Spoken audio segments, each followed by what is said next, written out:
किसान कार्ड पर नवाज शरीफ की तस्वीर लगाने का इकदाम लाहौर हाई कोर्ट में चैलेंज कर दिया गया। दरखास्त गुजार ने मौकफ इख्तियार किया है कि पब्लिक फंड्स जाती तशहीर के लिए इस्तेमाल नहीं हो सकते। किसान कार्ड पर नवाज शरीफ की तस्वीर लगाना आइन और कानून की खिलाफ वर्जी है। मजीद तफसीलात जानते हैं डॉन न्यूज के नुमाइंदे राना बिलाल से। राना बिलाल, मजीद क्या तफसीलात हैं, आगाह कीजिएगा।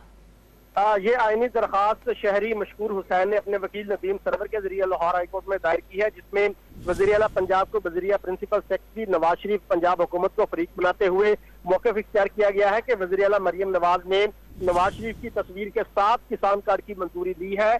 पब्लिक फंड जाती तशहीर के लिए इस्तेमाल नहीं हो सकते। दरखास्त गुजार का मजीद कहना है कि किसान कार्ड पर नवाज शरीफ की तस्वीर लगाना आइन और कानून की खिलाफ वर्जी है। कौमी खजाने को जाती तशहीर के लिए इस्तेमाल करना सुप्रीम कोर्ट के फैसलों की भी खिलाफ वर्जी है। इन दरखास्त में ये इस्तदा की गई है कि लाहौर हाई कोर्ट पंजाब हुकूमत को नवाज शरीफ की तस्वीर वाले किसान कार्ड जारी करने से रोके और किसान कार्ड पर नवाज शरीफ की तस्वीर लगाने पर जो अखराजात हैं वो नवाज शरीफ से वसूल किए जाए और जो किसान कार्ड की प्रिंटिंग है वो भी रोकी जाए। तो इस हवाले से इस दरखास्त पर पीर के रोज जो है वो समाज का इम्कान है। राना बिलाल हमें तफसीलात से आगाह कर रहे थे। बिलाल, आपका शुक्रिया।